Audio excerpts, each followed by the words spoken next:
Hey, Gabe. Hey, what's up, Tim? You know, I know that Mission Impossible movies are known for having thrilling action scenes where Tom Cruise does all of his own stunts. Unfortunately, for this movie, it looks like he's also doing his own research into how nuclear weapons work, too. This movie's plot, I do not choose to accept it. Tim, I think you're being super critical.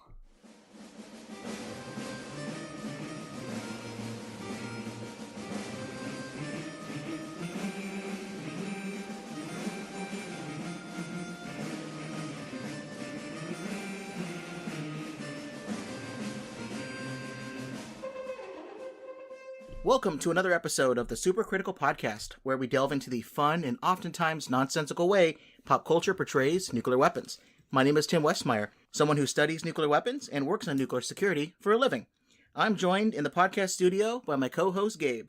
Well, at least I think it's Gabe. It could be somebody in a really convincing face mask. So let me rephrase. I'm 95% sure. Yeah, I'm joined in the studio by Gabe today. I'm also 95% sure that I'm Gabe. So anytime I'm somewhere in the high 90s, you're probably pretty good. So I think Gabe's here as well. Yeah, it's good. It's a good way to deal with your identity crisis. We're also joined over Skype by our friend and international man of mystery, James Finnegan. James, how are you doing?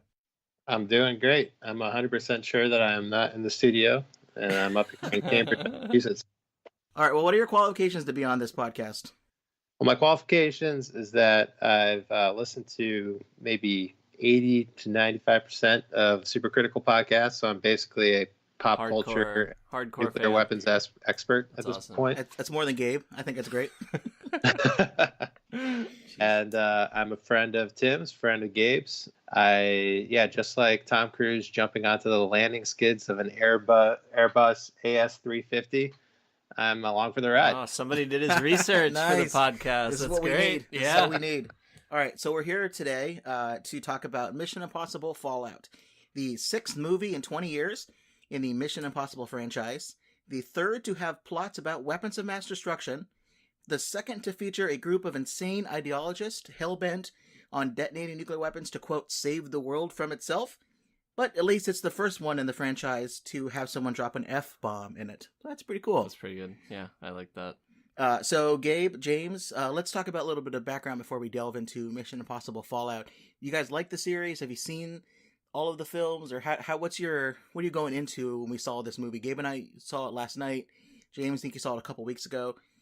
This is the first time I think we've done a movie where it's still in the theaters. Yeah. I think so. So yeah, this will be kind of interesting. And I think this was the first movie we've done where we actually saw the movie together in the theater. In the theater, yeah. And we did a parking lot discussion after. It was more just out front of the theater, but close enough.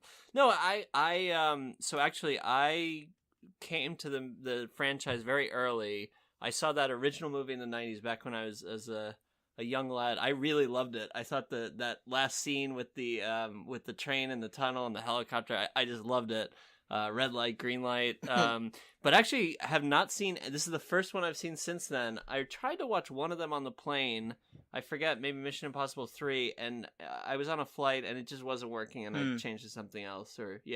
So no, this is my I'm a lapsed aficionado of the series. What about you, James? Yeah, I would say overall, I'd give it a pretty high rating. And of course, first movie, I can't believe it came out in 1996, so it's 2 years ago. Oh my god! And I mean, we were all tender-hearted middle schoolers at that point. We were listening to Backstreet Boys and playing with our Tamagotchis and slamming pogs.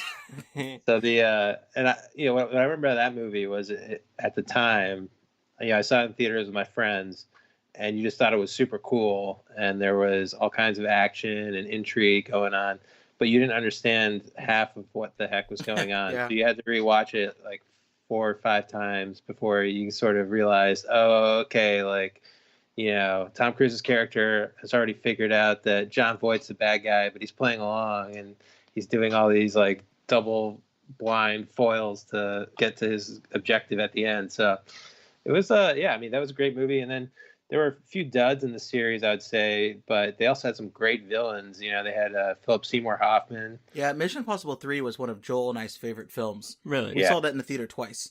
Really, really like that one. I thought he was a good villain. Okay, so I should go, pick up where I left off on that flight like 10 years ago. Yeah. I don't remember much about Mission Impossible 2. That's the one I think I was most disappointed by. But 4, 5, and 6 I thought are all pretty good. Now, 4 in particular, Ghost Protocol, was one of the first movies that we did on this podcast. Okay. And it was actually partially the inspiration for the podcast itself because of the nonsense it had where he's slamming an abort button at the last minute to shut off an ICBM missile that's about to hit the ground. Like, I watched that and I go, I was enjoying this up to this point. This has taken me out of the movie. Now, I still really, overall like the film, but this was the first time where I was watching this and I said, all right, actually, let's do this podcast because I've got some things to say. But this one in particular, the Mission Impossible Fallout, there were some of those issues, but I wasn't as bothered by them for this one. So we'll see how this goes. Okay. But I'm especially interested in your guys' opinion as people who maybe aren't as distracted as these things as I am. Gabe got me more distracted by the helicopters and the airplane. Yeah, right. No, stuff. exactly.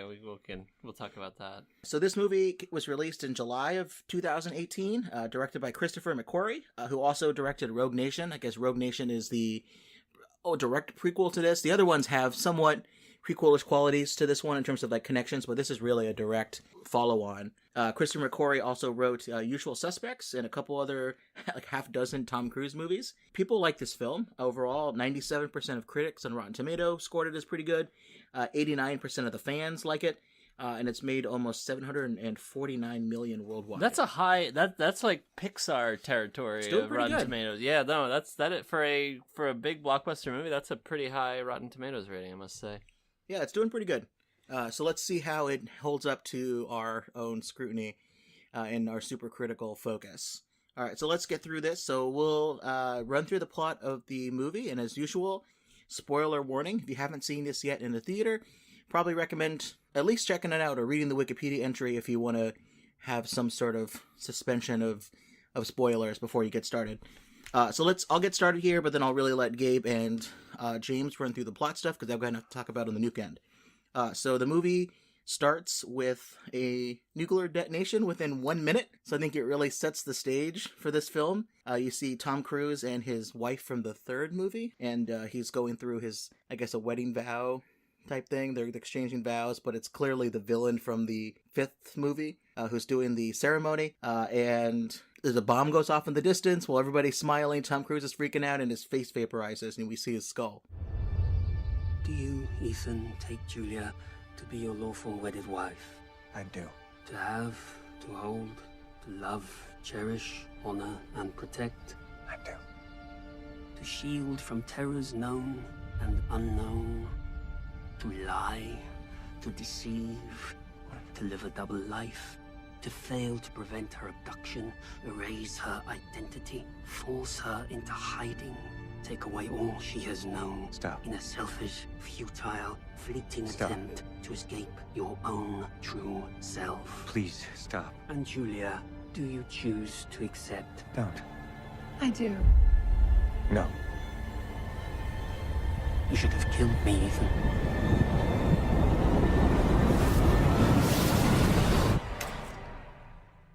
Turns out the movie's not over. Yeah, right. It's not like you may be wondering how I got into this situation. I would love that if that was like the end of the movie Yeah. right there. It was 2 minutes in, and you're like, okay, It's wait. like 2 this weeks was- earlier. Yeah, that was just a great joke of a movie, but Instead, it's a dream sequence. yeah. So what when he wakes up from this dream, what ends up happening, Gabe? So he wakes up, he gets this message. So this is Ethan Hunt, who's the protagonist, this kind of, he's not like a cold, calculated killer type. He's not like a James Bond either, like wacky, goofy. He's kind of something in between. But he gets this mission, or this tape gets delivered to him. It's hidden in a book, and it informs him of this new terrorist threat that this guy Solomon Lane, he took out 2 years prior in the series, right? Mhm.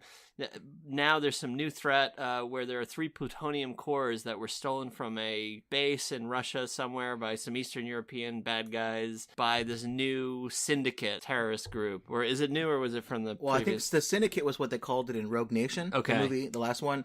This is now called the Apostles. The Apostle, that's right. Yeah. Yeah. So there are these apostles led by this mysterious guy, John Lark, who he's leading this group, the Apostles, and his mission is you got to find Lark, find the plutonium cores, get these out of the hands of the terrorists and save the world. And then in Mission Impossible fashion, the tape self-destructs and he has to decide whether he will choose to accept it or not. Mm-hmm. They have been contacted by this man, an unidentified extremist known only by the codename John Lark, author of this apocalyptic manifesto calling for the destruction of the current world order. It is believed Lark is responsible for the disappearance of Norwegian nuclear weapons specialist Niels Delbrück. Meanwhile, the Apostles have been in contact with elements of the Eastern European underworld who are in possession of 3 plutonium cores stolen from a missile base in eastern Russia. This would indicate that John Lark and the Apostles are working together to acquire functioning nuclear weapons. Nest estimates that a man with Delbruck's knowledge, using the materials in play, could complete 3 nuclear weapons in as little as 72 hours. These devices would be man-portable and deployable anywhere on Earth overnight. In the hands of John Lark and the Apostles, these weapons represent an unprecedented threat to countless millions. Your mission, should you choose to accept it, is to prevent the Apostles from acquiring plutonium using any means at your disposal. But the thing that we hear is that there's some sort of Norwegian scientist, nuclear scientist who's gone rogue, right? Because he is helping the Apostles build like a homemade nuclear device. Because this guy is so brilliant that he can just take a plutonium core and build a bomb. I guess that's what they teach in Norway, to be able to do this. But they're looking for him. They're looking for all this stuff. But what they really need is to get their hands on these plutonium cores. Right, exactly. And so they try to get the cores through a deal that they're gonna go to these people who have it, intercept it before the Apostles can get them. It goes horribly wrong. They get intercepted. The Apostles show up and take over the whole thing. And basically, Ethan Hunt makes a decision to save his team rather than there's this gunfight. He saves his team rather than going for the plutonium cores. So now it adds a little extra level. He's made this choice. Now the cores are out there. He could have had them, but he decided to save his group, which is I forget the character's name, but Ving Rhames and Simon Pegg are kind of his. Ving Rhames is Luther. That's right. And Simon Pegg is Benji. Benji, that's right. So comic relief / Deus Ex Machina in the movie. So yeah, they're pretty good. James, do you remember kind of why they decided this group, like why they're trying to blow up something? They've got like this weird goal in mind. Yeah, I mean, I think they're sort of like Malthusian utopianists, where they think that the global population is spinning out of control and we're consuming too many resources. And so in order to save humanity, they need to just basically cut the population by at least a third and cause anarchy and bring down the system. Create the entire make the entire global order collapse so that we can start back as a more primitive society or something along those lines. Am I missing something here? No, that's pretty good. I wanted to hear what you thought of it because it's very similar to Ghost Protocol. Like in that one, there's a Swedish-born Russian nuclear scientist who's also a expert in nuclear deterrence endgame theory. Like that's how they describe him, which basically just means that he's a little bit of a crazy nut who wants to start a war between the U.S. and Russia, and out of that would form a new civilization that's not corrupted by, I don't know, something. Like, we'd be able to survive better if we had a nuclear war, and then new civilization would be cleaner and purer, all that kind of stuff. So I don't know, I just thought that this was very similar, and I haven't seen any reviews that have talked about that, but I thought that was really interesting. Maybe I'm the only one that kind of focuses on that, but I thought it was really odd when they were just like, oh yeah, Russian missile base somewhere in eastern Russia, they stole the bombs, no problem. Yeah, right, exactly. Because usually they're not stored, like, plutonium cores aren't stored just like at the missile base. They're either in the missile or they're at another storage facility somewhere else. It's like keeping the ammunition stored inside the gun. I guess you got to keep it separate. Yeah, it's just for it's safety purposes and also so that they're ready to use, right? Like, sure. You would store them kind of wherever there was be a central location for them to get the missiles or to load them onto new missiles when they were fired or something like that. But gotcha. Who knows? Maybe they like removed the warheads out of the missile. Like this Eastern European, who knows who it is, group, black market. It's really good. We can assume that, I think. All right. So the cores, the plutonium cores, as they say later, are in the wind. They're missing. Some group has them, and then the next scene we see is like Tom Cruise looking super solemn, and a CNN headline saying nuclear attacks in all these different places, and it looks like he failed and the bombs have gone off, which I thought from the trailer, do you see that scene in the trailer as well? And it looked like that's what was happening. Right. So James, what happens from there? Because I thought this moment where I was about to be like, wow, this movie has really gone out and done it. Because in the previous one, they explode the Kremlin in Ghost Protocol. So I thought maybe, yeah, they'll go ahead and nuke 3 major cities like Jerusalem, Mecca, and Rome. Rome, yeah. So James, what happens here? Because this is a pretty crazy scene. Right, yeah, this one got me in the theater, and so obviously the 3, holiest cities for the world's, major Abrahamic religions. You just have the impression that they couldn't foil the plan. The first strike has occurred, and you're kind of assuming that the rest of the movie is going to be Ethan Hunt and his team trying to pick up the pieces and stop anything worse from happening. Yeah, Wolf Blitzer's giving us casualty ratings and telling it's a nuclear attack because there's radiation. Yeah.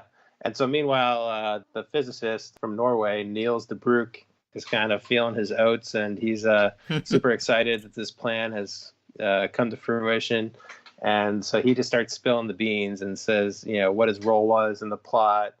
And they have this manifesto that they want read on the air. That's like his one condition, is I'll tell you what's going on, but you have to read this manifesto on the air. So Wolf Blitzer reads it. Tom Cruise pretends he's making a phone call into the station, and next thing you know, Wolf Blitzer's kind of checking his earpiece, and he starts reading this manifesto. And once that's completed, the physicist gives them the information they need, and then all of a sudden, this classic Mission Impossible double fake, all the walls fall down or whatever, and Wolf Blitzer walks in to the set. And he was just in the next room over, on a fake set that the IMF set up for him. And he goes, "Did we get it?" Yeah, so, it's proof. It's proof. It's awesome proof that cameo. CNN is fake news, it right was there. a little corny. Yeah, it's in this movie now. Yeah. We know that it's fake news. But is it Wolf Yeah, Blitzer? the president was right all along. Was it really Wolf? Did he really get blitzed? Oh yeah, you're right. Yeah, so that's actually kind of what I liked about it is it was this really like tongue-in-cheek thing on multiple levels, because Wolf Blitzer is clearly acting in this movie, but then then you realize that it was Benji in one of the Mission Impossible IMF masks with a voice changer, and so in the actual real world of the movie, Wolf Blitzer wasn't there at all. So it was kind of like a fun, fake out cameo on multiple levels there. Did we get it? Of course we got it.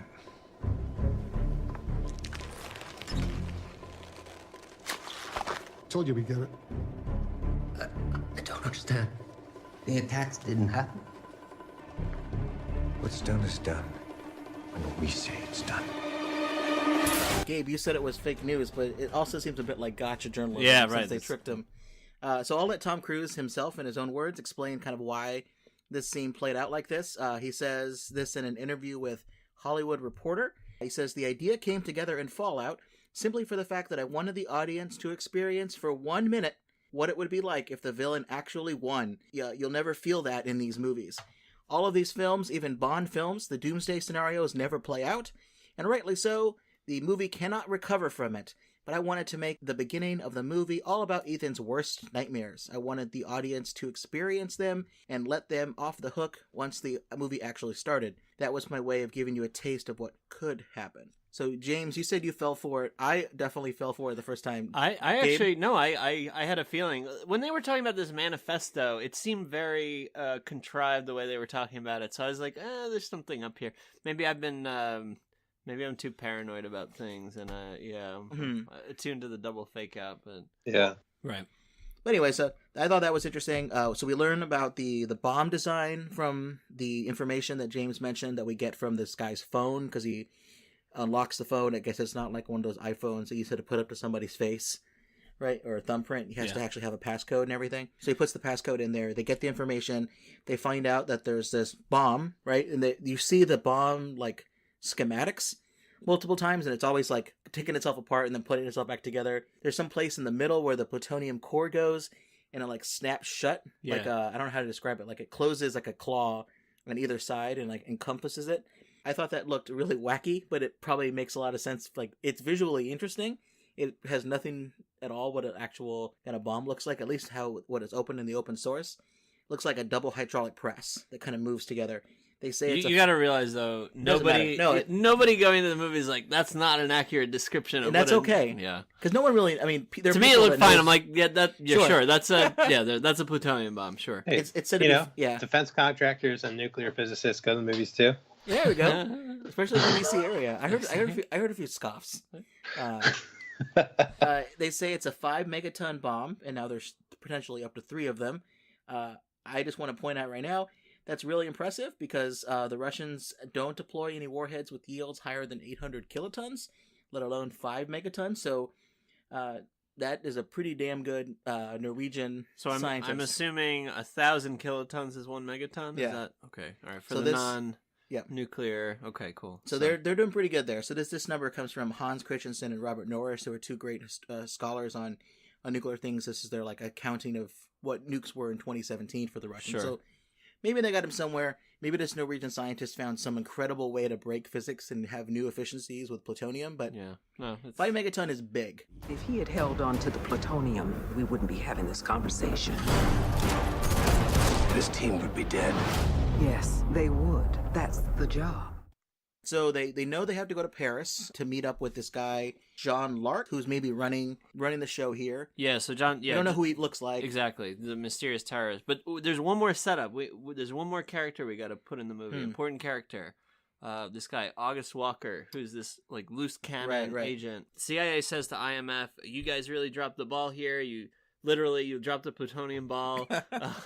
You let these go. Yeah. And we want to have the CIA involved in this. So we're gonna get this guy August Walker. So Angela Bassett plays the CIA director.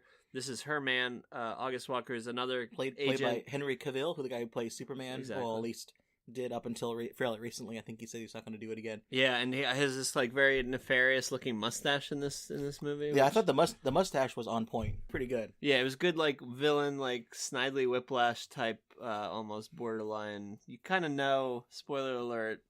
This guy maybe not be up to so good. Well, he's got a mustache. You never trust a man with a mustache.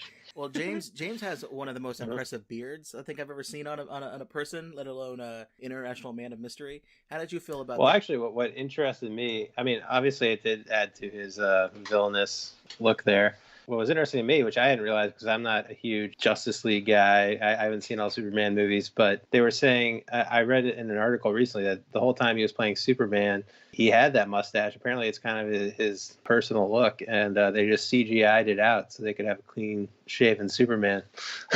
What I heard about that story was that Tom Cruise, in one of the scenes later on where he's running and jumping over buildings, he broke his ankle. Okay. Because he does his own stunts, right? So he broke his ankle and they had to shut production down for several months, but people still have to, like, work. So Henry Cavill's like, all right, well, I'm going to go do Superman right now. And then, so we shaved the mustache. And they're like, all right, you need to come back, but I need to grow a mustache for this role. So they let him, DC let him grow the mustache back, and then they had to CGI it out. That's crazy. Something weird like that. So I think that's what happened. Production conflict between 2 large, franchise motion pictures. Mustache gate. But anyways, I thought it was worth having the mustache. I'm glad he grew it back because it definitely added something to it a little bit. So Alec Baldwin, who plays the director of IMF, he reluctantly agrees to let August Walker come along, and the hunt begins for these plutonium cores with this mission in Paris, where they start in an airplane flying over Paris, and they need to skydive out. This is Ethan Hunt and August Walker, and you kind of see August Walker as this like loose cannon. There's a storm below. Ethan's saying, we gotta wait, we can't jump, and he says, you're too much of a you-know-what, let's get out of this airplane, and he just kind of runs and actually gets struck by lightning and goes unconscious. Ethan Hunt has to save him on the way down. This is a great scene. Walker, what's the matter, Hunt? Afraid of a little lightning?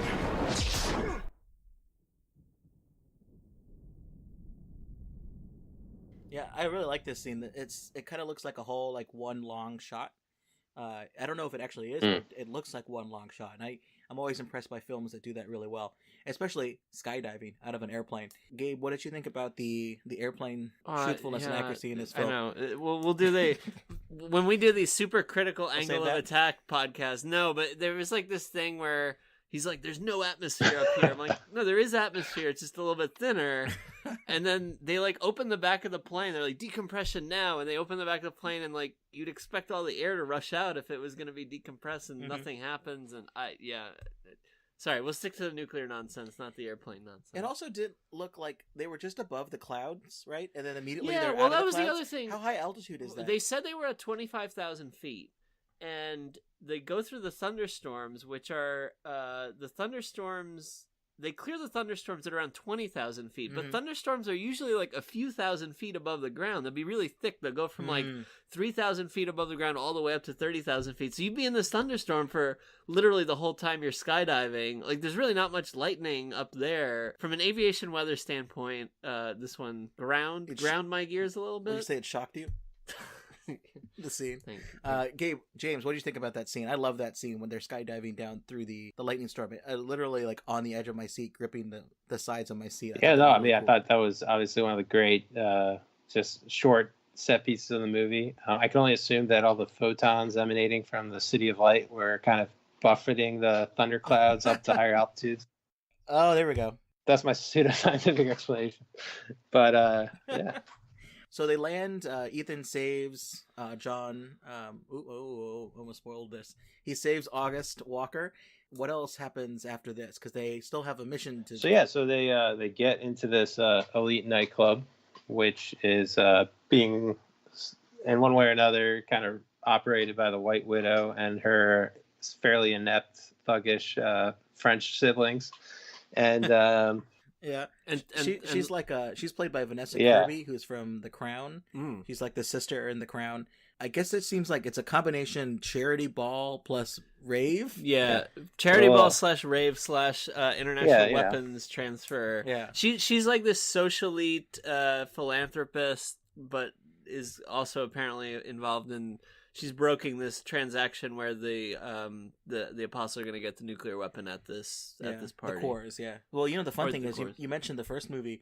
So her mother, the Black Widow's mother, she mentions her name is Max. Okay. Max is the arms dealer from the first movie. Oh, see, I remember that was way over my head. Movie. Yep. So I don't know. There's no. I didn't get it the first time either. I'm like, Max. Oh, cool. That's a cool name. Because I haven't seen that movie in a while, and I rewatched it recently.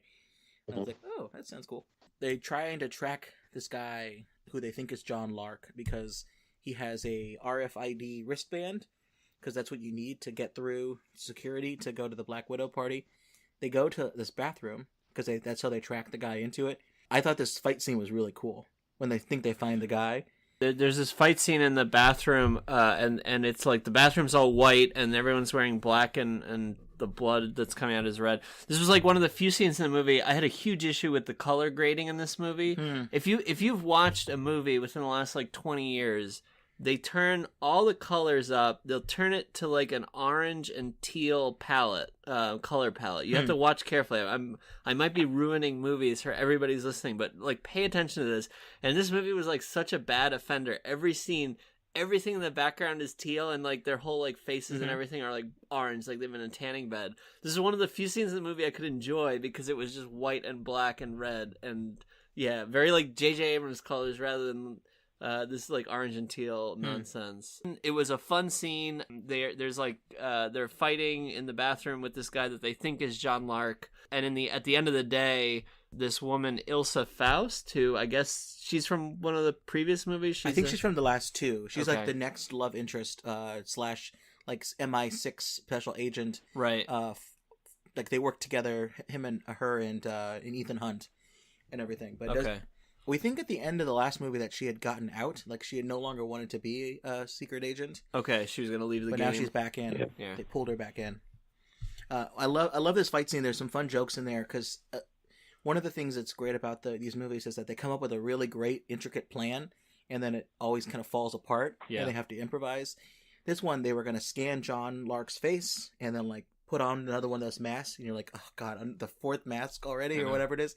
Because of the crazy nature of August Walker, he hits John Lark in the face with the machine the computer that they were going to use to like 3D print the face, and they go to 3D print it, and it's like clearly not working.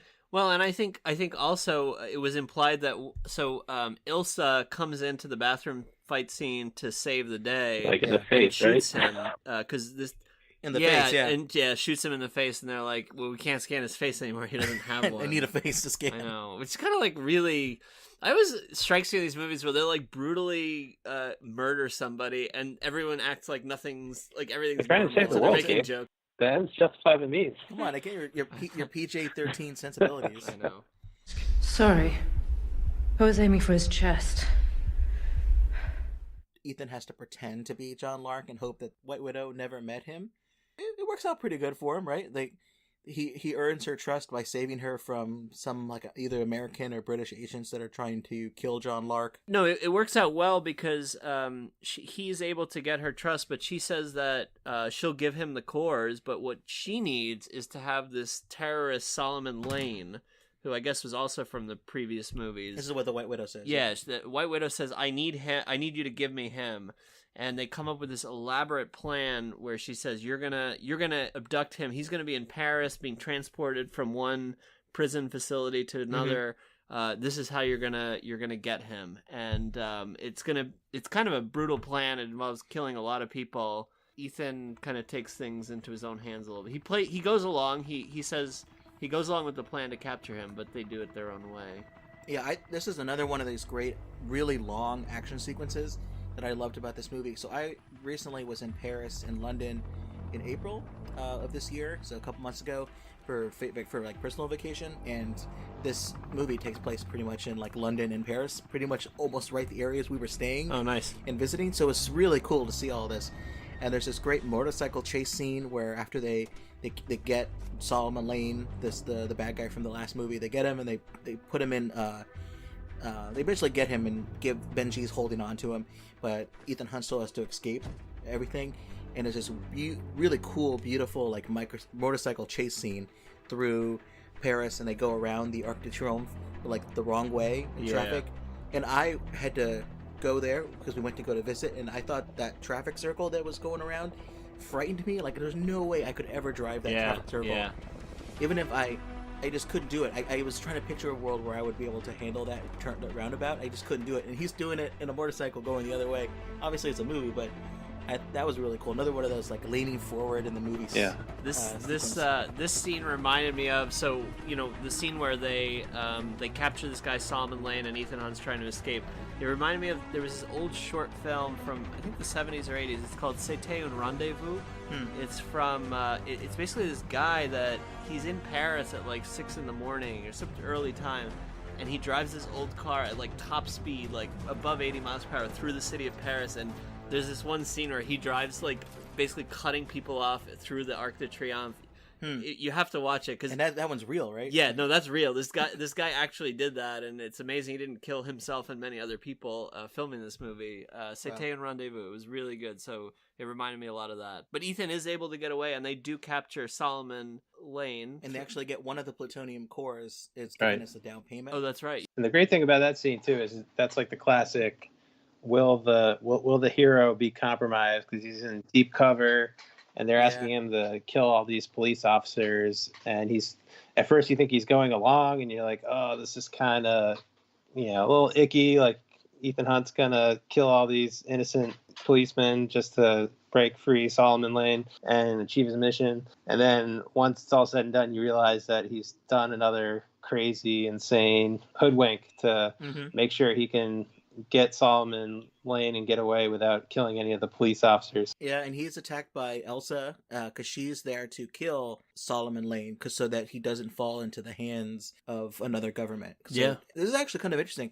So MI6, which is a British Secret Service, is trying to thwart a US-based like secret agents mission so that none of the British secrets come out. Because this guy, Solomon Lane, is another former MI6 agent or MI15, one of those. I thought that was interesting that they make the British secret agents kind of like a villain.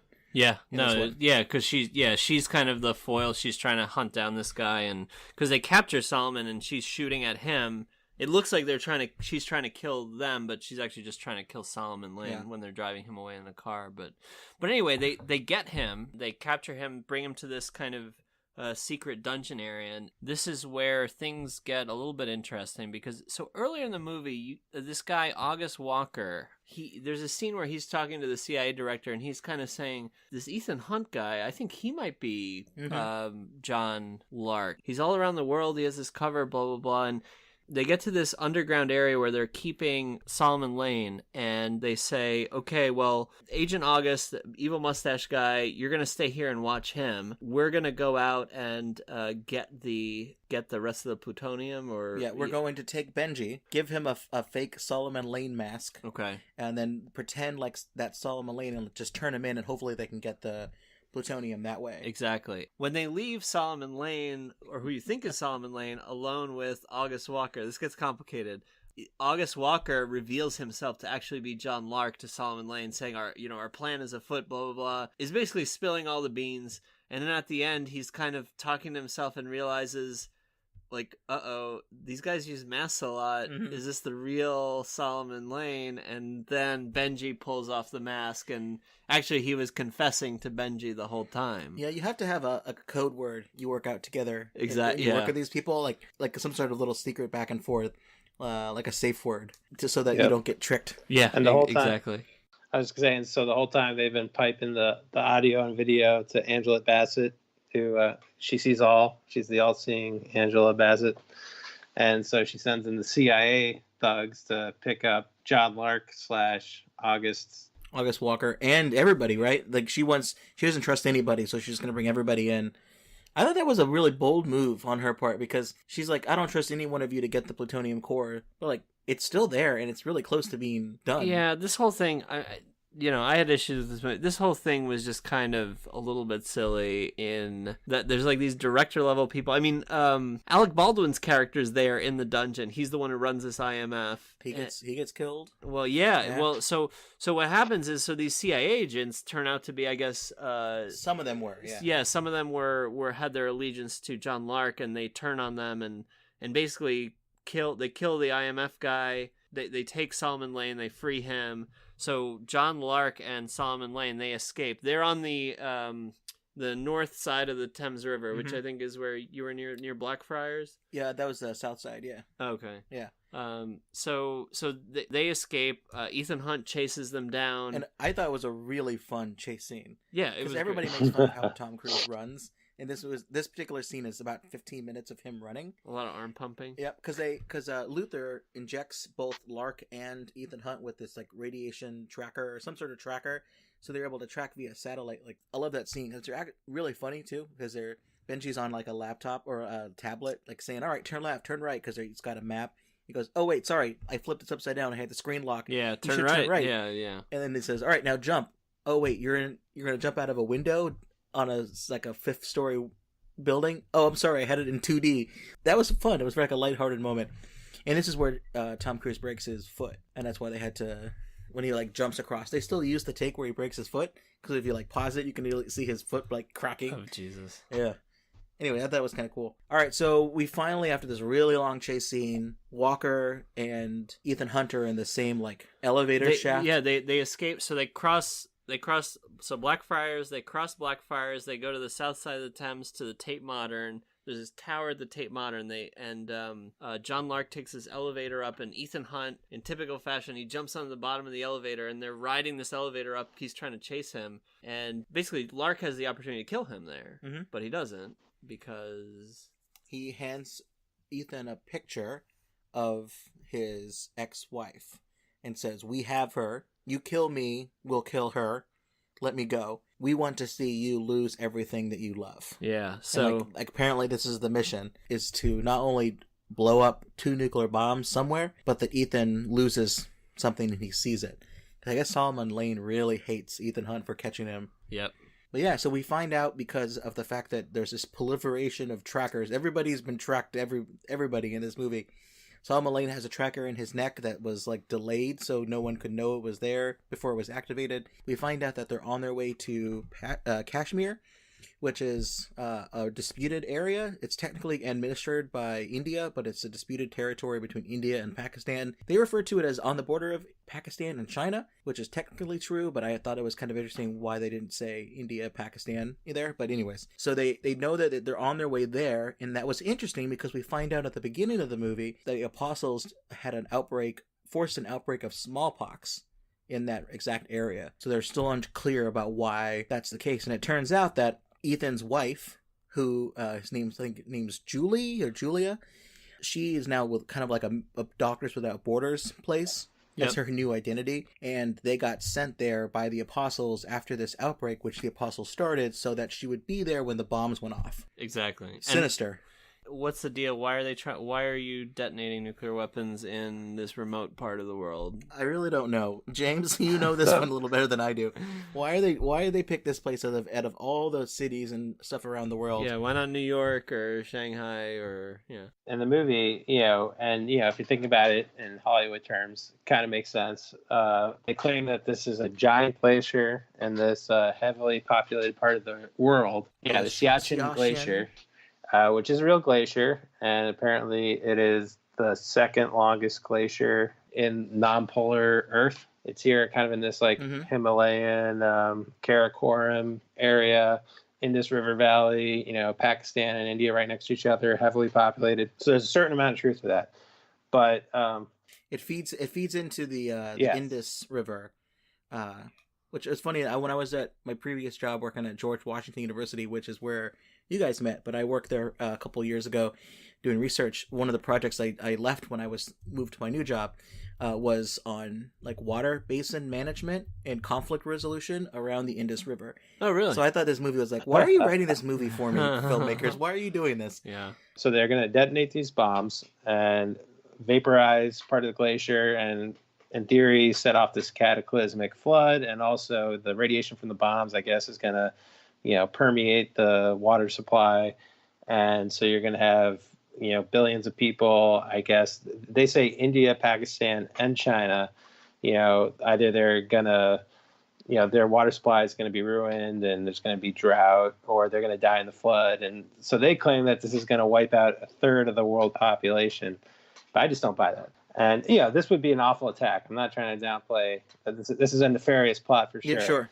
But I don't know if it achieves the the apostles' aim of taking out a third of the world's population. Yeah, what I don't get is they're like, okay, we're going to irradiate the glacier and people will just die because of that. It's like there's other ways to get water to people than they'll know that the glacier water and the Indus River water is bad. Like there would presumably be some sort of international effort to get clean water to these people. It's not like they would just drink well, we have no other choice. We're going to drink the radioactive water and die. I guess if I wanted to play a devil's advocate for here, what it would be is it's not just that they would be surprised this is radioactive water. It's the water isn't safe. Therefore, irrigation, because the Indus River does supply a lot of the irrigation.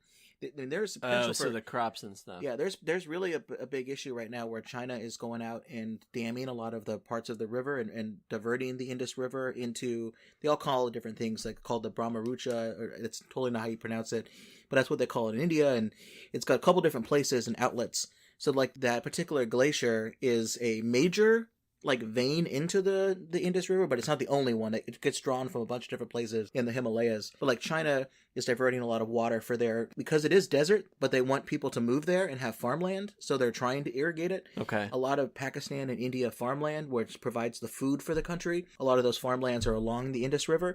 It is interesting that they talk about nuclear attacks and this stuff in Kashmir, because most of the time people talk about Kashmir as a hot spot where a war could start, border dispute type thing between India and Pakistan, two nuclear powers. Because there's been lots of conflict. There's been 20-year conflict essentially there. There was a ceasefire in 2003, but there's still a lot of this back and forth there.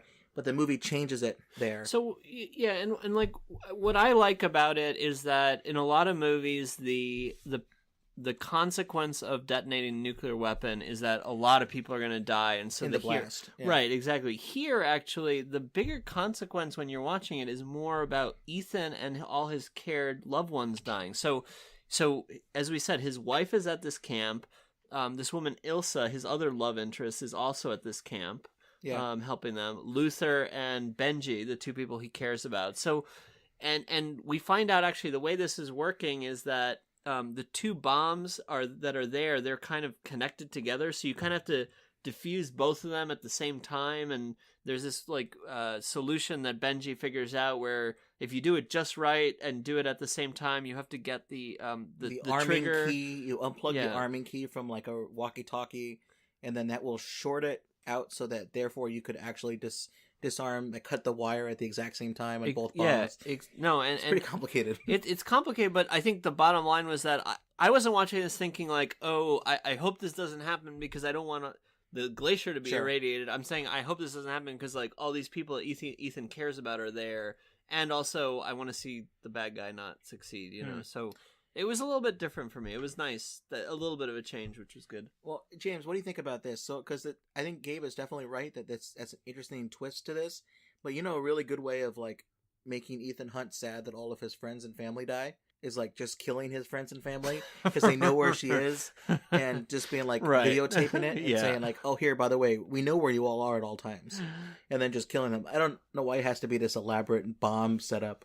And, maybe from the villain's perspective, what makes it more delicious is Ethan Hunt is the eternal optimist. He never says die. He always accomplishes the mission. And so instead of just killing these people that are important to him, they put their lives in the balance so that if Ethan fails to accomplish the mission and disarm the bombs, then not only has this terrible thing happen to the world, but, in some sense he'll be dead, but... that's the other thing too, is he'll be dead instantly as soon as the bomb goes off, because they didn't expect him to be he can't far enjoy away. This. Yeah, exactly. No, it's like he'll be like sad for a nanosecond. Yeah. Maybe so Solomon is at the site at this camp, and he's reserved to basically die in this thing. Right. But he sends John Lark off in a helicopter to go live and continue this campaign of terror, whatever. Yeah, the bomb's on a 15-minute timer. Ethan leaves Benji and Luther and all the others at the camp to figure out the bombs, and he says, I'm gonna go get this detonation key. And he runs, and Lark is leaving a helicopter. There are two helicopters. Lark is leaving one helicopter. Mm-hmm. Ethan's able to jump on the other helicopter that's following them. So begins this final scene, which is really cool. I thought. Like it, yeah. Yeah, so Ethan, he's climbing up. There's like a rope hanging down from the helicopter with a payload. He climbs up the rope, tries to get on the helicopter the first time, falls, ends up landing back on the rope and climbs up again. But it really has that feeling that this was not CGI. This was done live action, old school kind of thing. Well, the news reports say that Tom Cruise learned how to fly a helicopter to some degree so he can do some of the scenes in the film itself. No, and I must say, watching, so from a aviation enthusiast pilot perspective, the helicopter scenes actually, you see the instrumentation in the helicopter, it kind of matches what's going on with the helicopter. This was actually more realistic than I thought it would be, which I was very surprised. When next time you got an airplane, or you can do the whole like, all right, this is power, or we got airspeed. Yeah, exactly. Yeah. James, you've flown with Gabe before, right? Do you think Gabe could crash a Cessna into another Cessna if he needed to get to something? Like if the other guy had his lunch or something? Crash the Cessna into the other Cessna. I don't could do it in such a way that he can jump into the other cabin and grab his brown bag lunch. Yeah. I need some more time with the I need some more time with the e-meter to get good enough with No. Well, I always like it when Gabe, when we're flying, he always says like, all right, if we hit water, make sure to jump out of the airplane, but stay away from the prop. So like jump backwards. And I'm always like, could I do that? Could I do this? But I guess apparently Ethan Hunt can. He can climb up a helicopter. I expect the same performance from you as in the airplane as I expect Tom Cruise out of this movie. Yep. All right. So the team is looking for the two bombs, which are somewhere in this makeshift camp. Oh, what they call like the what do they call it? It's not like WHO. It's like OAH. It's a similar like Doctors Without Borders type. Yeah. But the problem is that a lot of the radiation equipment that's there, like X-ray machines, CAT scans, radiation sources, they're giving false signals, so Benji and team can't find actually where the bomb is. But they eventually find that one of them is on this like radio tower. So Luther and Julia, we find out Julia's there, and there's this beautiful little scene of Like, I'm sorry that we're here. Ethan? Julia?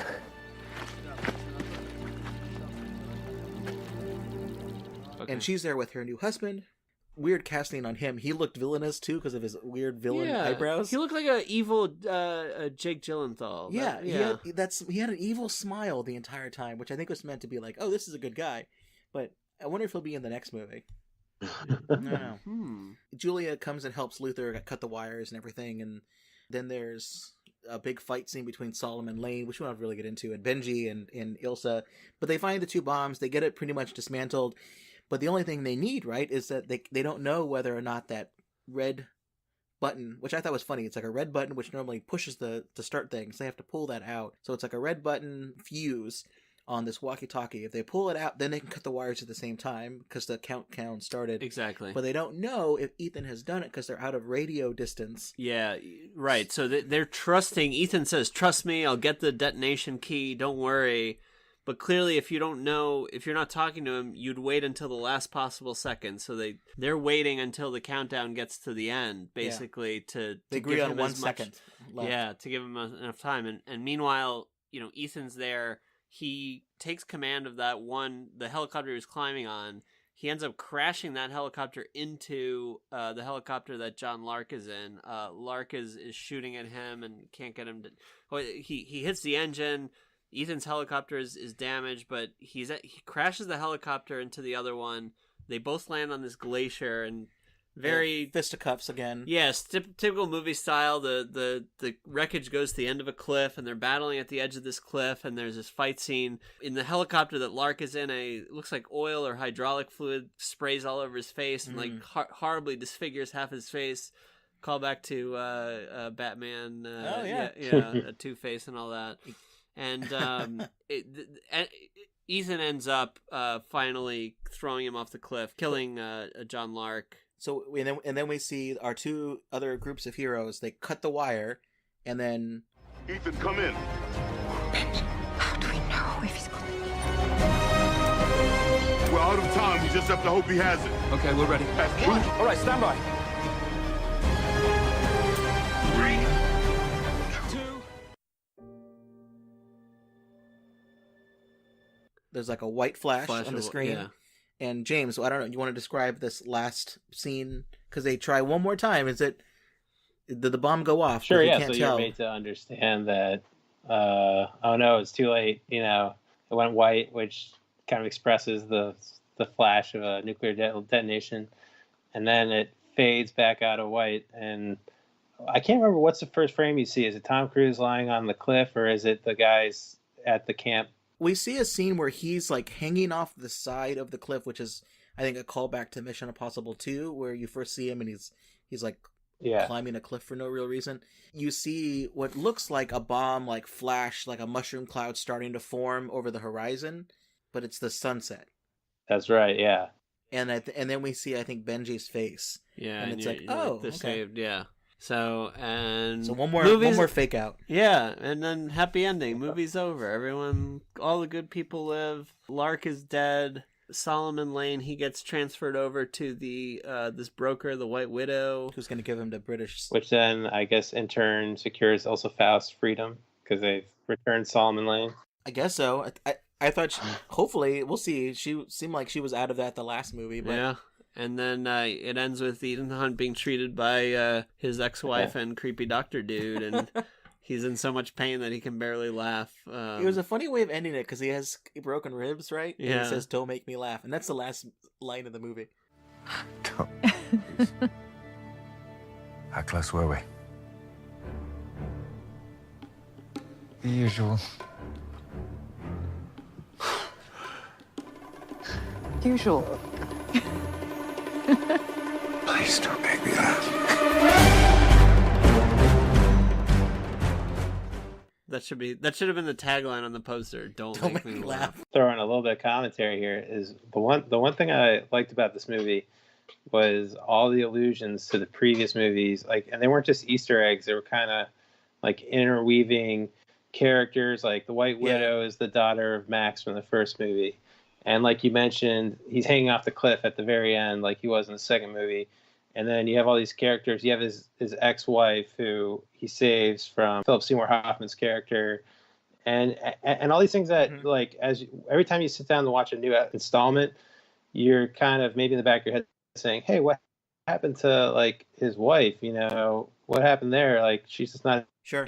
Where did she go?" And so they bring her back, and there's that whole exposition with Vin Rames where he's like, you know, they tried to make it work out, but every time something bad happened in the world, you know, Ethan Hunt felt like he should have been there to stop it. Julia felt like he should have been there to stop too, and she was keeping him from saving the world. Which I thought was funny because that's a Superman plotline to connect it again to Henry Cavill, who just apparently wants to be in every Superman Two-Face, because that's like Superman's whole thing is like whether or not he, if any moment, could be saving somebody. Like he can hear halfway around the world that someone's about to be hit by a car.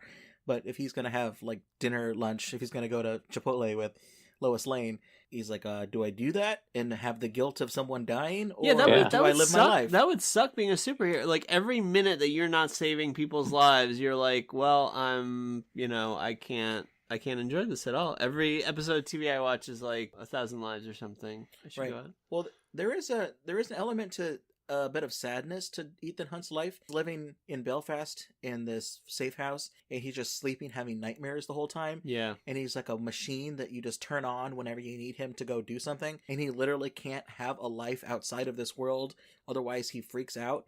That's a kind of a dark character. And this movie ends with him laughing and saying his ribs are broken, but 5 minutes from now, he's going to have to be like, well, do I heal my broken ribs, or do I go save the next group of crazy nuclear ideologists that want to build a bomb to destroy the world to save itself? I would love if they made a movie about Ethan Hunt, like on like a random Sunday when nothing's going on, like the Wi-Fi goes out, and he's like trying to get them to like fix the problem, and he's like on the phone with like Comcast or whatever, and he's like, literally every hour this is costing thousands of lives. I need this Wi-Fi fixed, and like just something mundane that it would be him. Yeah. We'll come and fix your Wi-Fi between the hours of 1 and 5 p.m. And it just keeps escalating until he has to break into Comcast headquarters in Philadelphia and get to the CEO's office. Exactly.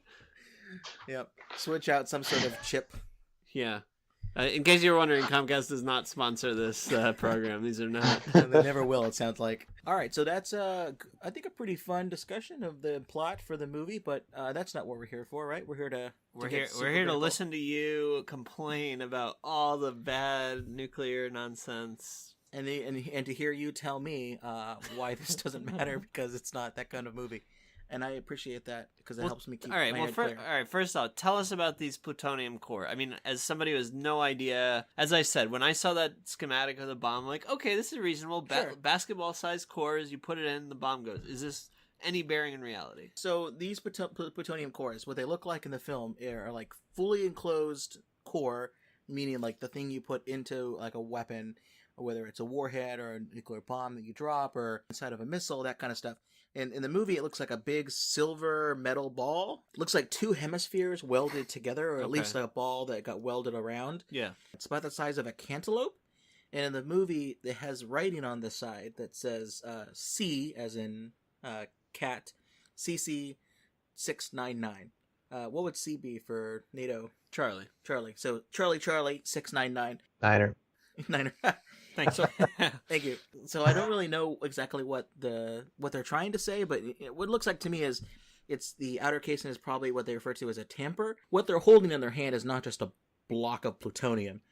It's the plutonium's on the inside, and there's a series of components on the leading up to it. And does it have to be a sphere? Can it be? I mean, are they usually spherical, or what's the? So the first couple of bombs were spherical. A lot of them are. This is a classified thing, so we don't really know, but we have general ideas that there are some that are spheres that are hollow pits. Are you? Sorry, Tim is winking at me right now. No, I do not have any sort of clearance. I can talk about this. I mean, there's some that have hollow pits, so they're hollow in the inside and they're filled with like tritium or some kind of a gas that helps to keep the process going faster.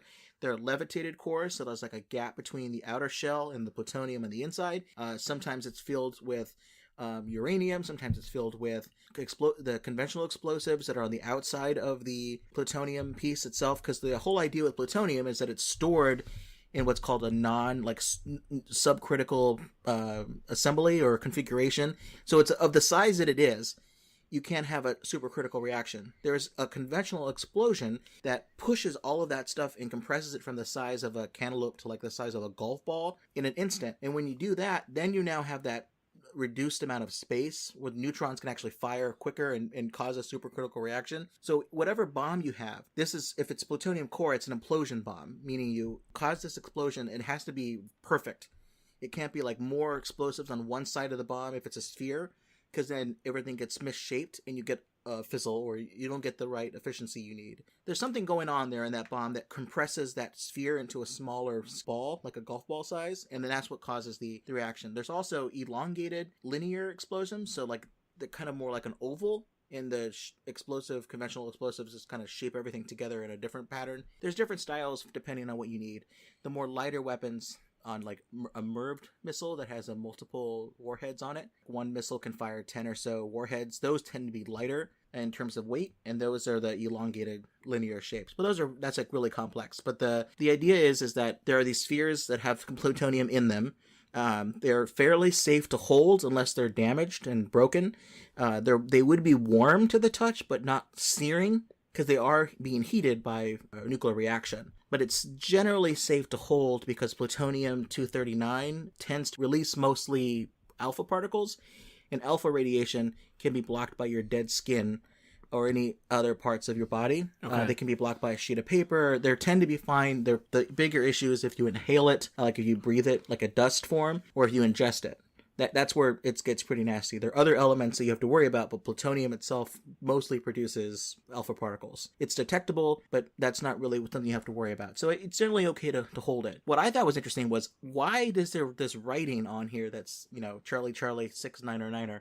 So I Googled Charlie Charlie 6909er and the word plutonium, and I got on Google Images a 2016 slide deck from the Department of Energy's Office of Environmental Management, and it has images of what are called convenience containers. So I've heard of convenience containers. What you use is to store plutonium, normally in a metal form that's not like a plutonium core, but it's like excess plutonium you use in the process of a nuclear power plant and that kind of stuff. And this particular slide deck is about Savannah River site, which is where the Department of Energy does a lot of their like nuclear weapon activities. So I have some pictures for you guys to look at here, and you can see the text on the writing. Yeah, it's identical to the thing there. So what I think happened was, I think somebody in the props team, which I think is usually pretty good for these movies, probably Googled plutonium storage box and got that. So if you search plutonium storage box, you'll get this image. Great.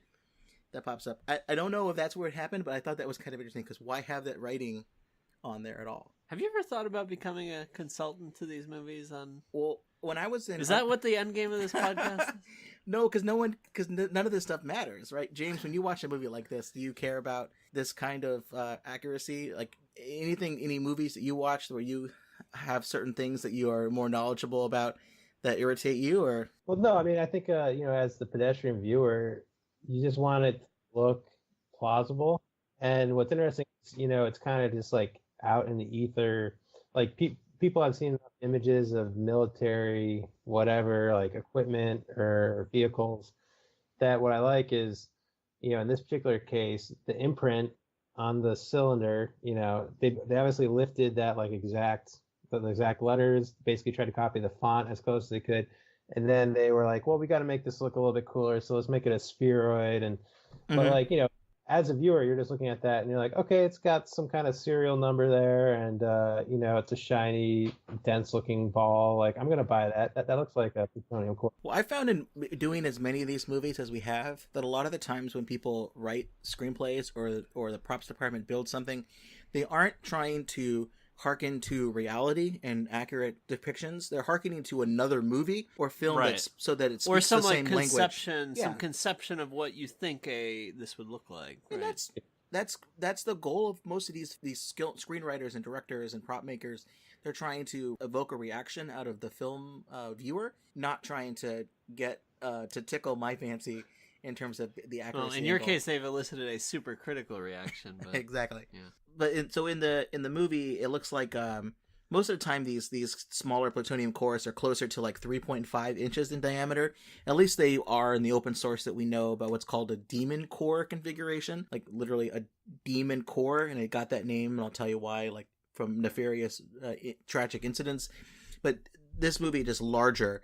But I think the movie is implying that the conventional explosives are on the outside of the plutonium core, and then it's surrounded by like an aluminum metal. So all you need to do is plug and play, like put this into something, and then the bomb itself, this like big, like I don't know, like a keg shape. Maybe that's keg shape, but it's like a long it's box a cylinder, with the two hydraulic pieces that kind of enclose it, like that kind of thing. Seems to do some part of the bomb, but really most of it is in the core itself. That's what they seem to be implying. So in the film. To a layperson, I think what was kind of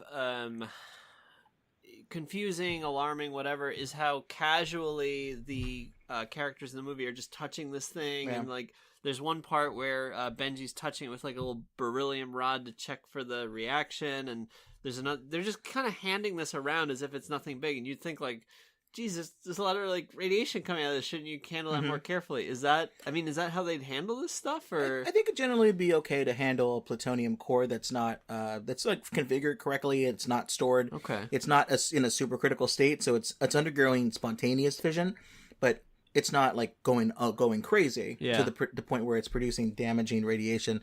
Well, I didn't really understand what Benji was doing. He had what he called a beryllium rod to cause some kind of reaction, and then to check if it's real. Yeah, to see if it's real. It's like tasting the cocaine. Like, oh, it's pure. Exactly. You should have licked the licked the reactor. So I don't really know what's going on there. There is probably already beryllium in the core itself, because beryllium is used as a reflector of the neutrons. They might be alluding to the fact that you can sometimes use beryllium and can receive the neutrons from the plutonium and then react, but that's usually the other way around. So like that's actually sometimes you use in a detector, but so it's not causing a reaction with the plutonium. They're trying to see if the neutrons coming out of the bomb affect the beryllium and cause more neutrons, and then they'll be like, oh, there's something radioactive in this core. But there's other ways to do that too. So I'm not really sure what they were going on there anyways, but it's interesting. Now, they also put them in this cool little box that has the pads and stuff. To me, it looked like the 3 dragon eggs that Daenerys always has all the time, maybe just because I think about Game of Thrones. But it looks like that. Can we get through one podcast without a Game of Thrones reference? Maybe one of these days. But anyways, it's a cool thing. Now, the one thing you would probably want to do is not store all of the plutonium cores that closely together, because the more plutonium you put in one place, the more likely you're going to get reactions. Yeah. Right? So you want to keep them usually stored separately, but that's fine. It works out okay. The one thing I'll say is that the AMC Theater, so where we saw the movie, in August was running a promotion on Twitter that if you like retweeted a tweet of theirs, you could win the props themselves. I did not win, but I hope the person that won is appreciating them as much as I would. Right into the show. If you won the cores, let's have you right in. We'd love to get you on, and we'll talk about basketball and look at them. Yeah. I love the game of plutonium core softball. Yeah, they look a little bit like bocce balls in this movie. I thought it was really weird too how the cores themselves had a hemisphere, like the welding wasn't all done that well. Because most of the time they would be pretty polished. Sometimes they have it where it's called, I think it's called unbonded, which means you could use a lattice to separate the cores, and that's how you would get into the plutonium in the middle and everything. But this one, it seemed like they were like just put 2 cores like halves together and like welded it. Yeah, like a shoddy welding. Yeah, it was the Russian. It was from a Russian. In the middle of Siberia. It was cold. They didn't have time to do the weld properly. Oh, so what? So that's the cores. What about the bomb itself, which is this kind of cylinder surrounding that? What do we think that does that bear any relation to reality? So I thought that looked a lot like what you think about what's called like a suitcase bomb or a backpack bomb. Okay. They did mention that it would be man portable. This movie is really good at just using the buzzwords like fail-safe trigger, red button, man portable. Like it just uses the words like, plutonium core over and over again. So you're always constantly knowing what's happening with the bomb. But this particular thing looked a lot like what's called the Special Atomic Demolition Munition, or ADM, which is a backpack bomb from the 50s and the 60s. But this was not 5 megaton. It was less than a kiloton. It was a pretty small bomb, and this was shaped like a keg, like literally like a keg you would have beer in. It was about 18 inches tall. It was encased in aluminum fiberglass frame. It looked a bit like a bullet, like the round part of a bullet on one end, and the other end had a 12-inch diameter control panel. The lightest version of this was about 150 pounds, including a 60-pound warhead. So it was actually pretty heavy when you have this whole thing. And the idea is a team of 1 or 2 soldiers would parachute out of an airplane would drop the bomb package at some key location, like a dam or a port, or a place where or a glacier, or some sort of glacier-like figure, or like a place where there's going to be troops moving their tanks through. And they set the bomb on a timer. There was no real like tamper-proof fail-safe mechanism, but there was some sort of fun dial combination lock that would glow in the dark, like to open up the configuration. And they would set it on a timer. And then they would get out of there. They would usually swim into the ocean and get picked up by like a submarine. And then the bomb would go off on a timer. And then that would irradiate an area, either blowing up like a port or something, or troops could no longer move through there. Like that was the plan. What they would do that when the Russians were advancing into Western Europe, they would just irradiate a bunch of places to say, you can't pass through here. You're going to have to go to somewhere else that we want you to go to. Gotcha. No, I'm looking at photos online as you're talking about this. It definitely looks a lot less. The one in the movie has more like kind of pipes, and it looks very open. Clearly the movie version is a lot more stylized than the real one. But no, I think this could be the closest resemblance. Well, they didn't last very long because they were vulnerable to theft because they were backpacks. And they also would most likely be used on Allied territory to stop an invasion. And it turns out that that was not a very popular idea with our allies. It's not clear how you get a thermonuclear reaction in this. This is a little technical, so maybe I won't get into it too much. But you have to have some combination of like uranium and plutonium, 2 stages where one stage will ignite and cause fusion of hydrogen to get to that level of megaton status. Like an implosion plutonium bomb tends not to be a megaton size. Okay. It's smaller than that. When you get bigger ones, you cause a fission reaction to produce enough energy to fuse 2 hydrogen atoms together, and that causes more energy to get released. And that 2-stage bomb, it's not clear at all how the configuration that they got created causes any of those things. Because there's no discussion about, like, lithium deuteride is one of the elements that you would need about that type of hydrogen. There's no discussion about how they got that, and that's actually pretty hard to get too. So it's like, none of those things. It probably seems to be just a pure fission device, but there's no way that that would get up to that high. The largest pure fission bomb was called Ivy King. It was a nuclear test that was done during the Cold War, but that only got to 500 kilotons. And that was a huge, huge bomb, like test device. So I have no idea how they were able to do this. Norwegian science maybe is a little more advanced than we give them credit for. But yeah, so James, you said you pretty much just like thought everything clicked generally okay with the bomb design and everything. Yeah, I mean, my assumption was that now that Nokia has pulled out of the mobile phone business, that you have all these engineers. That's funny. So, they get on the black market, they're doing some questionable things, and next thing you know, you're creating a 5 megaton backpack bomb. Well, those were some sturdy phones back in the day. I could see them building some sturdy backpack bombs. Yeah, that would survive a nuclear blast. One of those Nokia candy bars. All right, so moving from there to one of the next things I would like to talk about is this whole plan to cause suffering, to cause great peace thing, which is very similar to Ghost Protocol. But I was trying to see if there was any sort of example of this in nuclear terrorism literature, of people trying to do this in the real world. Because one of the major hurdles to nuclear terrorism is not like having a Norwegian scientist build you a bomb. Most people can figure out. It's not easy, but it's easy enough that someone could configure some kind of a bomb, right? Using open source information. It's access to fissile material, like the plutonium core that they're talking about. Most of the time people are talking about getting access to a fissile material you then have to craft and mold using metallurgy into a core, but they just get the core, so they just use it. So really that's like the big issue. So I would first say that probably the average nuclear physicist probably doesn't know how to build the rest of the bombs of the rest of the components of a nuclear bomb, but maybe this person was just really into these things and learned how. Most of the time, like a bomb designer, there's multiple bomb designers that work on a project, and each of them know a particular part of it. Yeah, like no one person could design fighter jet or... one person works on the core, and the other person works on the bomb package. Yeah. This person knew everything about everything, but that's okay. So, this terrorist plot itself made me want to look into the literature to find about maybe the closest example would be apocalyptic terrorist organizations that want to bring about an apocalypse. With like a very grandiose, we need to like purify the world, we need to burn the chaff and all that kind of thing. I mean, is that something we see in real life? There are some examples of that. The book I would recommend people check out, it's called Destroying the World to Save It, Shunriko, Apocalyptic Violence and the New World Terrorism from 2000 by Robert J. Lifton. He interviewed a bunch of current and former members of the Japanese-based cult that was responsible for the Tokyo sarin gas subway bombing in 1995. Like, they released a bunch of sarin gas in the subway. They killed 11 people, and a bunch of other people got sick. And this particular cult was interviewed, former and current members, by Dr. Lifton, and he described the cult's efforts. Basically, their goal was cause mass violence to, quote, renew humankind through total or near destruction of the planet, which is pretty similar to... Did they succeed?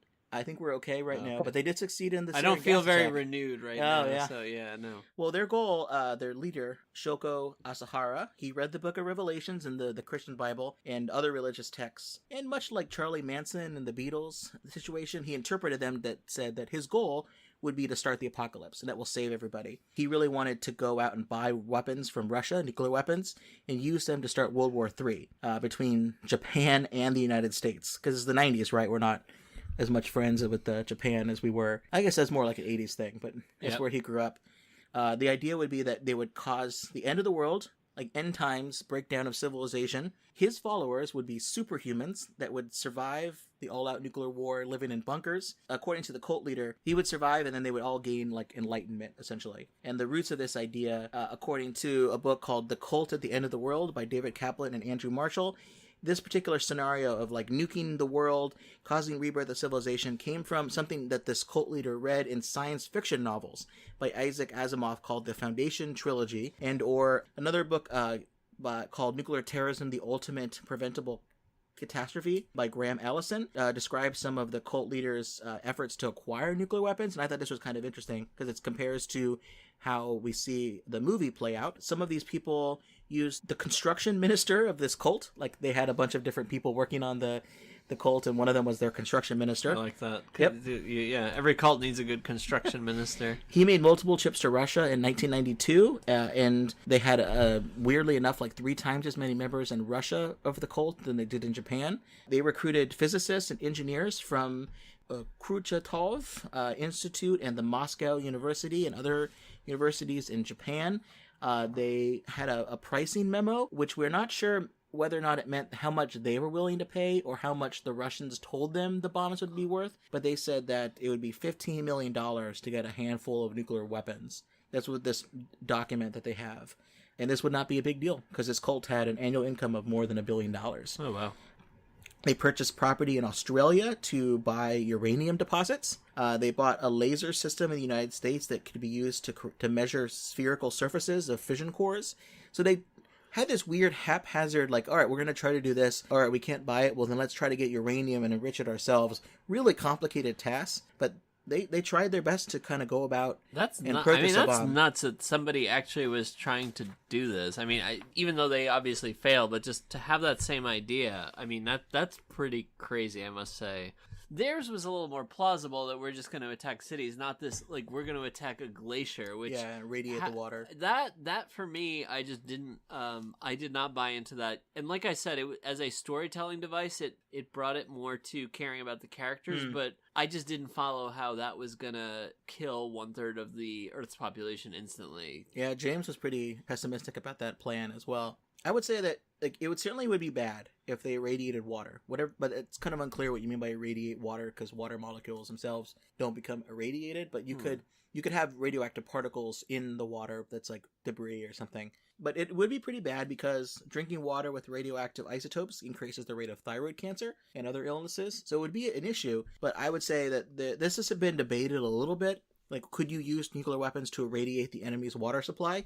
And the best source I found on this is a report called The Medical Implications of Nuclear War, published by the Institute of Medicine, which was part of the steering committee for the Symposium on Medical Implications of Nuclear War from 1986. So it's a little bit dated, but it's interesting. And the quote that they have from here is, "One serious problem following a large-scale nuclear exchange is radioactive contamination of drinking water. During the first few months in areas extending several hundred kilometers downwind of an explosion, the dust, smoke, and radioactivity would cause severe water pollution in surface waters. Many of the fission products would remain fixed in fallout dust, river and lakebed sediments and soils. In the absence of additional contamination from runoff, lakes, reservoirs, and rivers would gradually become less contaminated as water flowed through the system. However, Some groundwater would become contaminated and remain, though, for tens of years after a nuclear war. It would take hundreds or thousands of years for an aquifer to become pure.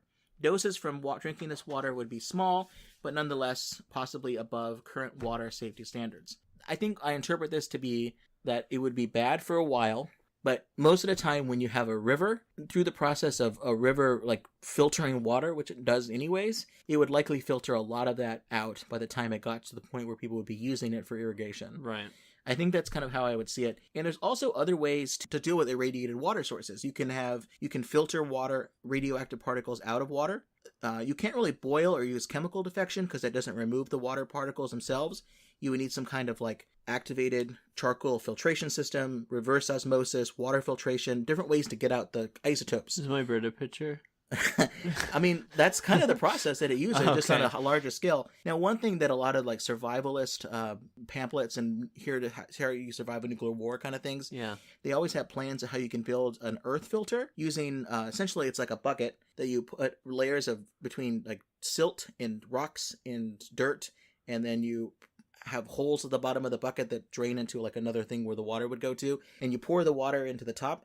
It just filters using dirt and rocks and things. And that'll get the nuclear material. That would get a huge chunk because it actually just filters everything, and all that's left is what can flow through that process, which is what happens with rivers cleaning out dirt true. anyways. Yeah. So this would be like a short-term solution for people to have drinking water. It wouldn't solve the irrigation problem, but you'd have something. So I think ultimately I would say like it would be a big deal, but it wouldn't be something where it would cause automatic deaths of 1/3 of the population.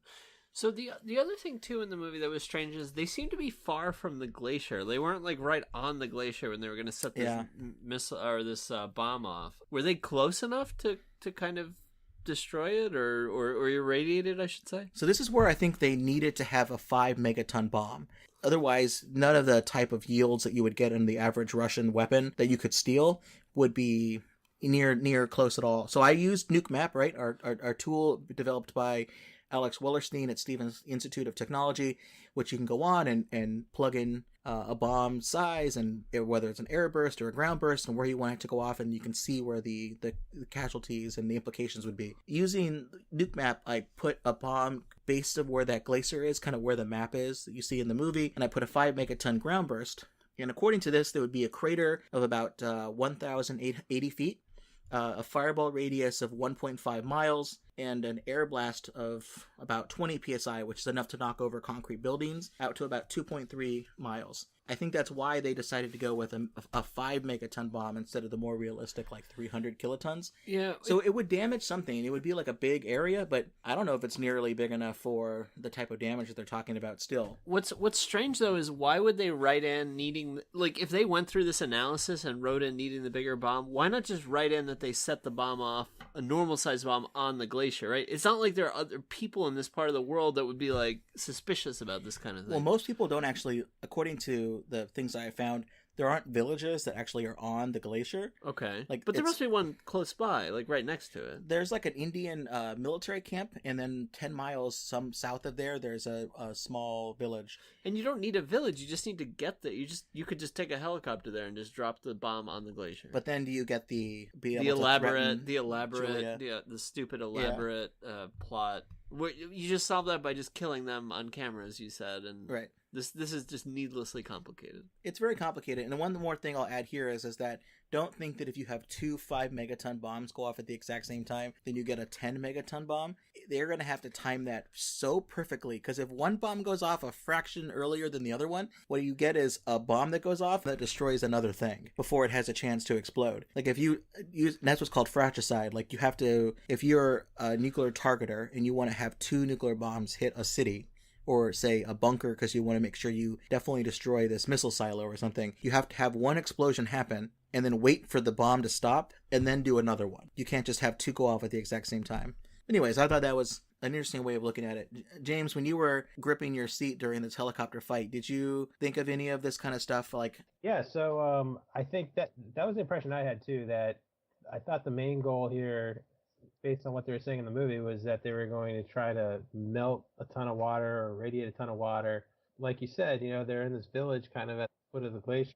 And in that case, why wouldn't you drill a hole as far deep into the ice as you could set it off inside glaciers so that you could dislodge a ton of ice and melt it and create a giant flood.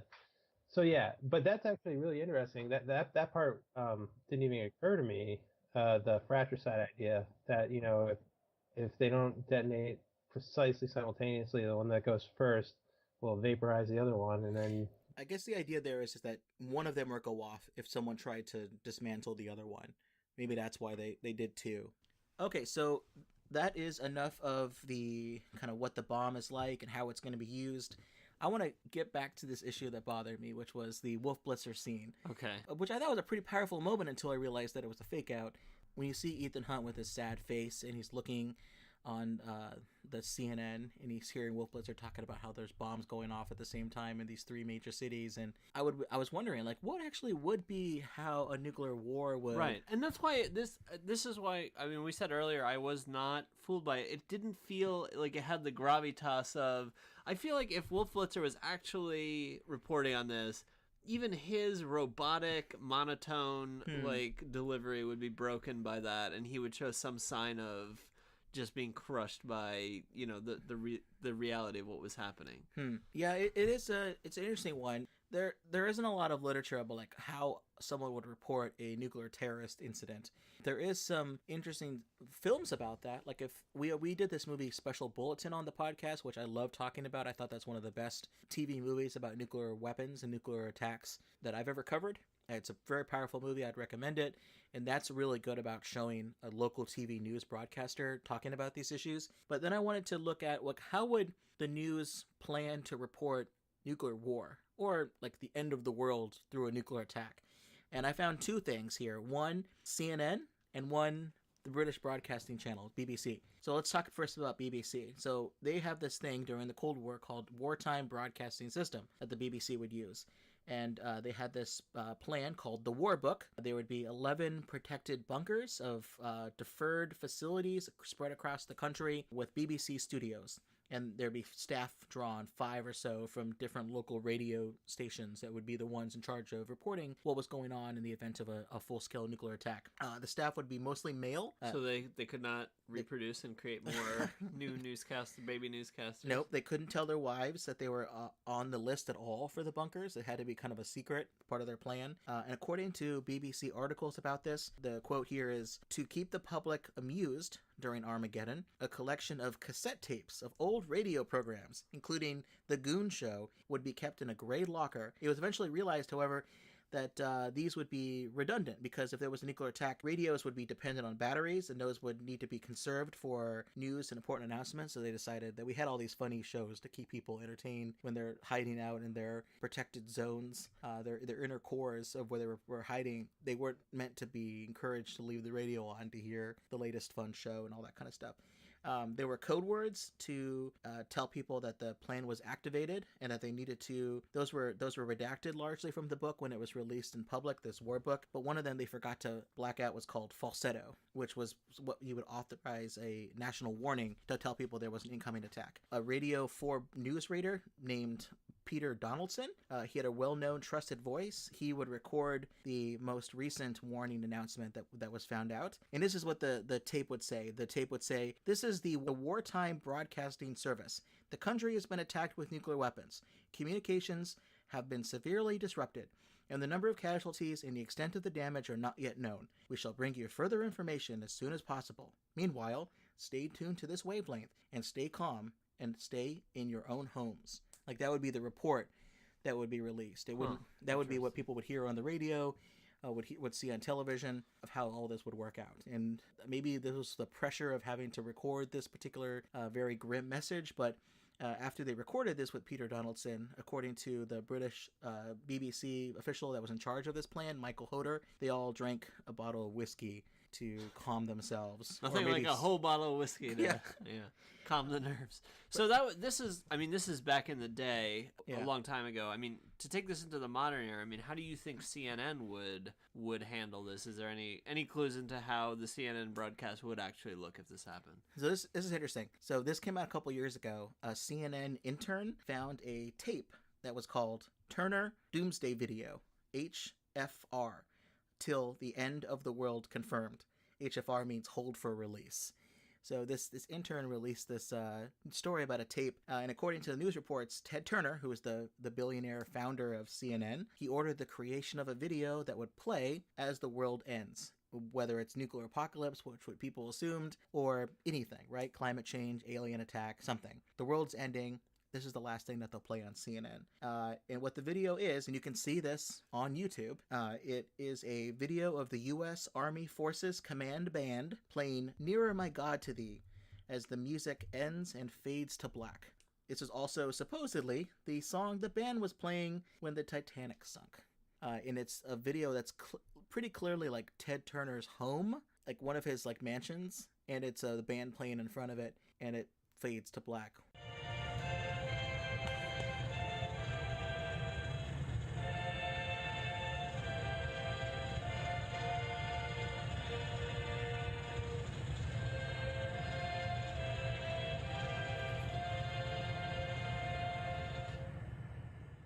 So that's how CNN would report the end of the world, at least. Interesting. Not Wolf Blitzer talking about. Thank you. I'm going to go watch this now and have nightmares for weeks. So thank you very much for that, Tim. My pleasure, Gabe. My pleasure.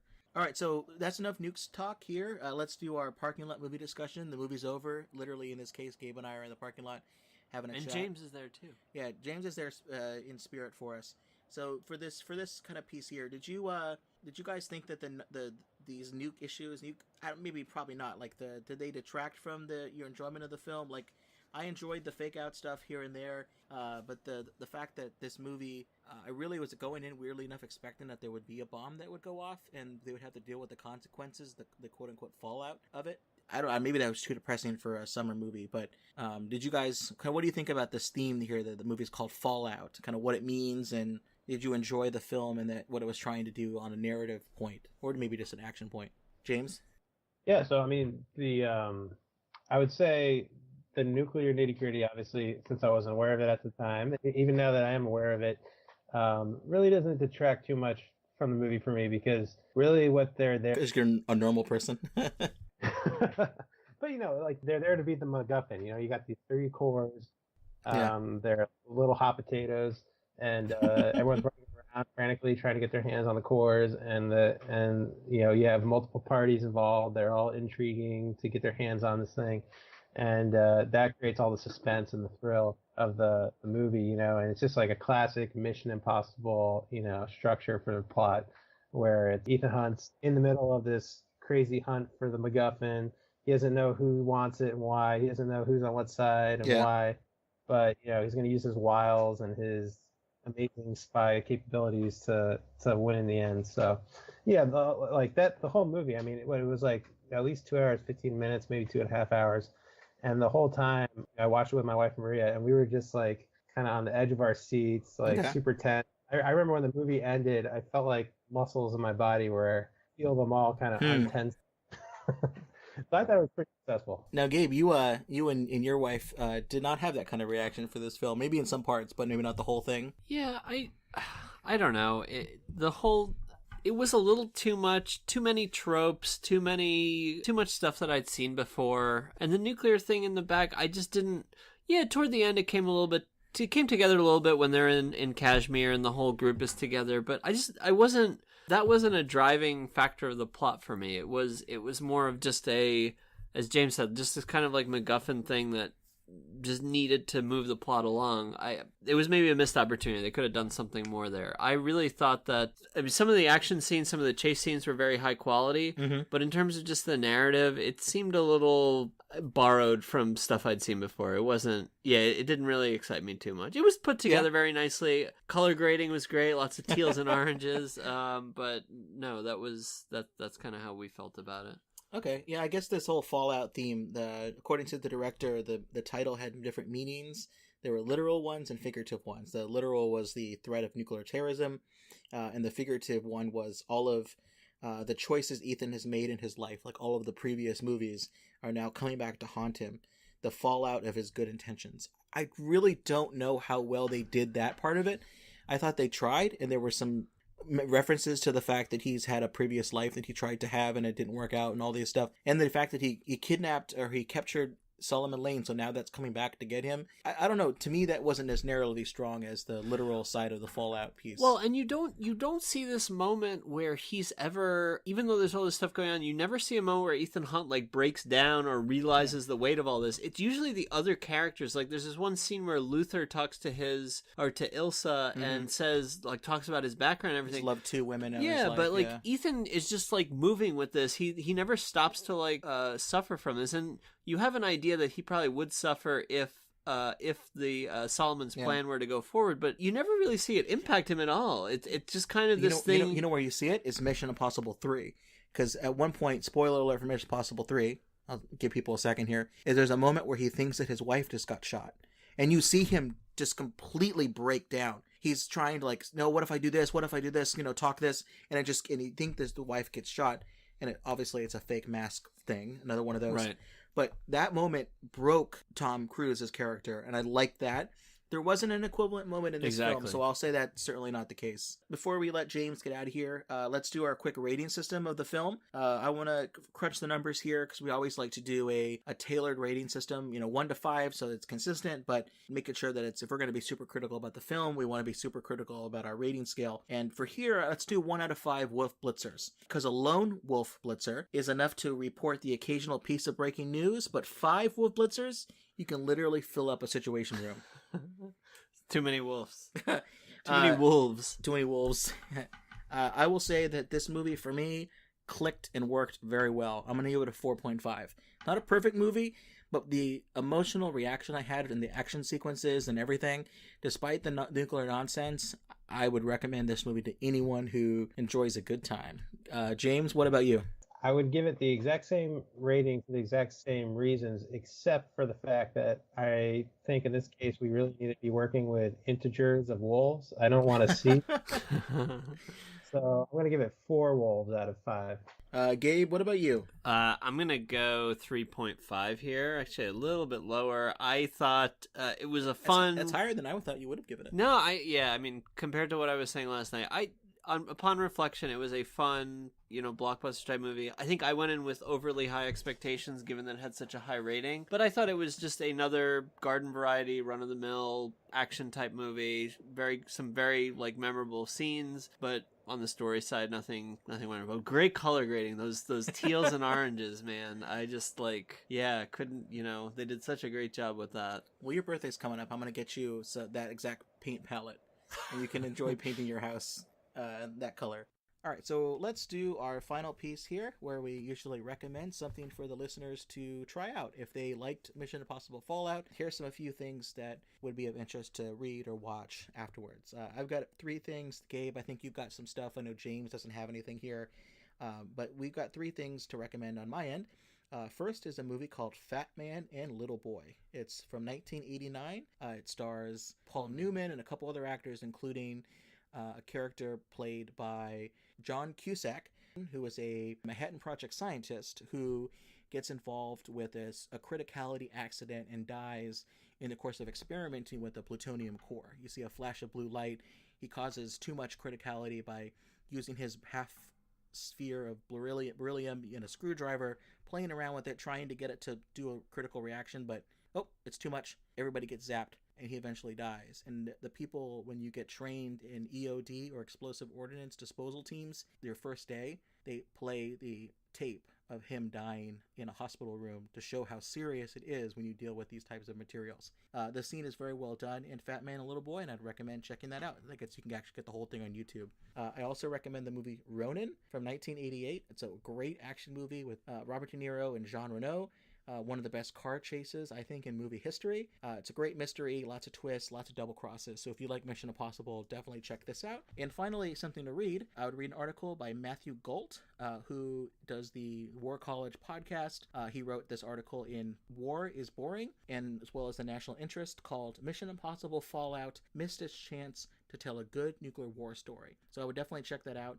He has an interesting take on how that movie could have been a little bit different if it wanted to tell a more complicated and serious nuclear story, which it clearly wasn't really interested. It was more of an action movie, but I kind of feel very similar to him of this as being a little bit of a missed opportunity, but maybe just kind of what my interest is.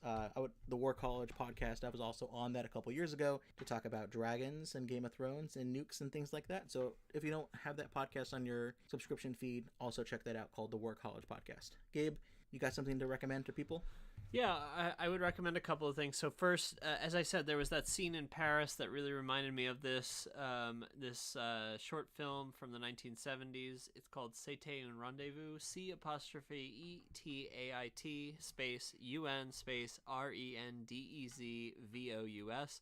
Great movie of this dude just driving this car like crazy through the streets of Paris. It's wonderful, and will remind you of that scene in the movie. I'm going to watch that after this and then have a nightmare about never driving a car again. The other one I think is fun. So just with respect to all the masks, Mythbusters, a show that I was a huge fan of while I was on Discovery Channel, where they tested a lot of movie myths. They did an episode number 160, Mission Impossible Mask, where they actually did an experiment as to whether you could actually fool somebody with a very high-quality Hollywood-style mask and impersonate someone else. So I will not spoil the result of that. I will encourage people to go watch that to see whether you could use the mask to convince people that you were someone else. I don't know if they also talk about whether or not if you have this ability, if you use it 50, 60, 70 times in the course of a day, if it eventually wears thin. Yeah, exactly. It's like your friend who keeps like doing the same party trick over and over. You're like, dude, come on, you got to stop with the masks. Yeah, or your friend that has a podcast about nuclear weapons and he keeps having your other friends come on and say, no, seriously, isn't this weird about how they don't have the criticality angles right? What's the deal with the spheres? Yep.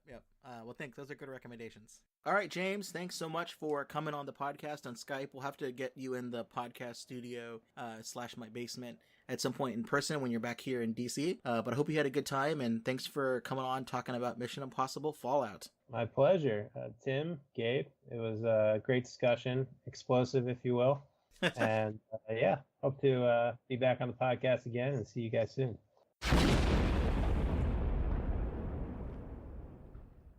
Thanks for listening to another episode of the Super Critical Podcast. If you have any suggestions for future episodes, want to tell us what we got wrong, there's a couple ways you can do that.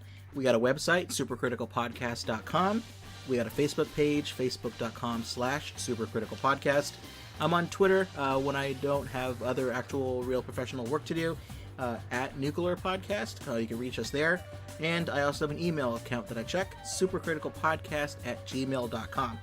You enjoyed the program? Hey, go on iTunes, wherever you listen to podcasts, leave us a 5-star review, and maybe put a recommendation about what kind of films we should be covering, and that helps us a lot figuring out what people want to hear. Until next time, this has been Tim Westmyer. And Gabe. And James. And remember, if it's pop culture and radioactive, we are bound to get super critical about it. Have a good one.